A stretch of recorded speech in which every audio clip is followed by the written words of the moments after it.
4 mangsa bunuh, kisah ngeri dan mengemparkan negara, kejadian pada tahun 2012. Mayat dibakar dan abu dibuang ke dalam sungai. Dalam kes pembunuhan ngeri di Tapah terdiri daripada 3 lelaki dan seorang wanita yang dilaporkan hilang di Tapah sejak 2012. Mari sama-sama kita ikuti kisah ini sampai habis. Mangsa ialah seorang pekebun dan broker tanah berusia 46 tahun yang dilaporkan hilang pada 25 Ogos. Seorang wanita yang juga pengusaha bas persiaran berusia 56 tahun dilaporkan hilang pada 1 Mac 2014. Seorang jurujual alat ganti kenderaan berusia 54 tahun juga dilaporkan hilang pada 15 Jun 2014 dan seorang lagi pekerja bengkel berusia 36 tahun yang dilaporkan hilang pada 30 Oktober 2012. Menurut laporan, kesemua mangsa dipercayai dibunuh pada hari sama.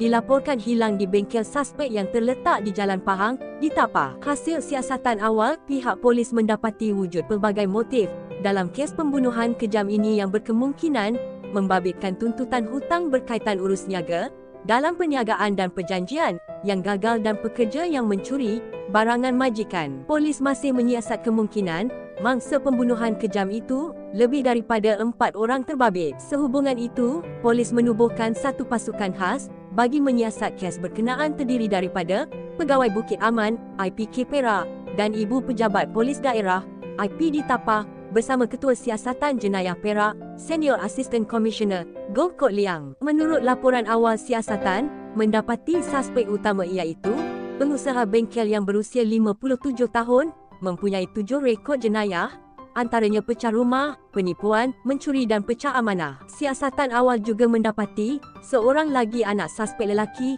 yang bekerja sebagai mekanik di bengkelnya berusia 20 tahun turut terbabit dalam kes berkenaan. Polis menahan 4 sekeluarga dipercayai terbabit dalam sekurang-kurangnya 4 kes pembunuhan kejam dan ngeri. Dipercayai kes pembunuhan beberapa individu berkenaan turut membabitkan modus operandi memotong dan membakar mayat mangsa sebelum tulang dan abu mayat dibuang ke sungai berhampiran, sama seperti modus operandi kes pembunuhan Sosilawati pada Ogos tahun 2010. Beberapa cebisan tulang dipercayai ada kaitan dengan kes pembunuhan berkenaan dibawa ke Jabatan Forensik Hospital Raja Permaisuri Bainun untuk tindakan analisis seterusnya. Cebisan tulang berkenaan ditemui di lokasi kejadian di Tapah dan dibawa ke hospital untuk analisis lanjut oleh pakar forensik bagi mengesahkan sama ada ia tulang manusia atau sebaliknya. Tulang yang mempunyai asid deoksiribonukleik DNA akan dihantar ke Jabatan Kimia untuk proses analisis selanjutnya. Pihak forensik polis juga akan mengambil sampel DNA keluarga mangsa yang disyaki dibunuh dalam kes itu bagi proses padanan DNA. Pengarah Jabatan Siasatan Jenayah Bukit Aman, Datuk Seri Muhammad Saleh, bersama pihaknya masih menjalankan siasatan secara menyeluruh bagi mengenal pasti motif utama kes pembunuhan yang dilakukan di sebuah bengkel membaiki bas di Jalan Pahang, berhampiran Plaza Tok Tapah, Perak. Bengkel berkenaan yang terletak kira-kira 30 meter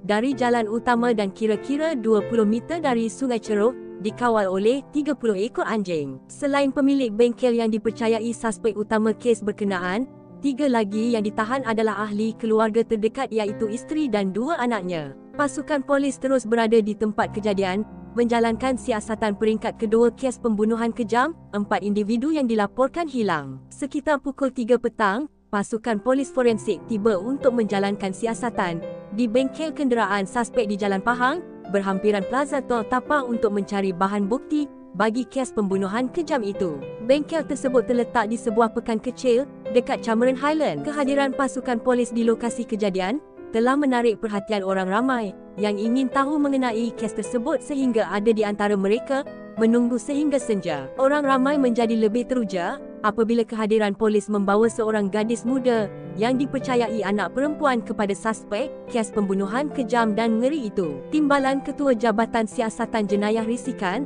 Operasi Ibu Pejabat Polis Kontingen, IPK Perak, Asisten Komisioner Fadzil Ahmad menyatakan gadis tersebut hanya sebagai saksi semata-mata dalam kes tersebut. Dalam siasatan menurut laporan, bilangan suspek yang ditahan masih kekal 4 orang seperti yang dilaporkan. Menurut laporan juga, polis telah membuat tangkapan susulan termasuk dua anak perempuan suspek utama kes pembunuhan kejam dan ngeri itu. Kesudahan kes dan motif pembunuhan disebabkan hal berkaitan dengan hutang dan kegagalan penjualan tanah. Salah seorang daripada mangsa dibunuh dipercayai mencuri barang hak milik suspek. Apa yang dilakukan suspek tidak ubah seperti binatang. Ahli sekeluarga mangsa tak akan maafkan mereka dan harap hukuman berat menanti mereka, kata ahli keluarga si mangsa. Saya mahu hukuman paling dahsyat dikenakan. Perlakuan seperti binatang, sedangkan binatang tidak ada akal, tidak tahu baik buruk, tetapi manusia ada akal yang boleh menentukan baik buruk, kata seorang abang mangsa berusia 36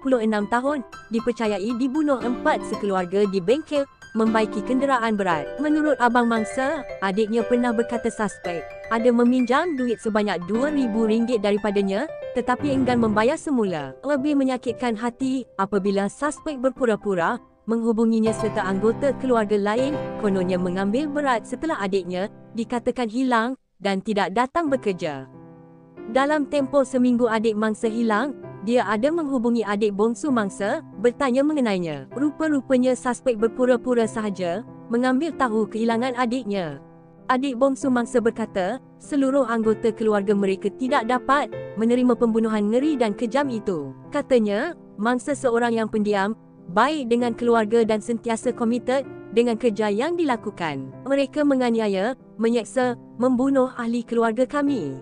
Kami mahukan hukuman setimpal, hutang nyawa perlu dibalas nyawa, katanya. Kes disiasat mengikut Seksyen 302 Kanun Keseksaan kerana membunuh. Jika anda rasa ini bermanfaat, jangan lupa terus bersama Macam-Macam Trend Channel, tekan butang subscriber serta locengnya sekali untuk notifikasi video baru yang dimuat naik. Berjumpa lagi kita di lain masa dan lain waktu. Salam mesra dan sukses selalu. Sekian.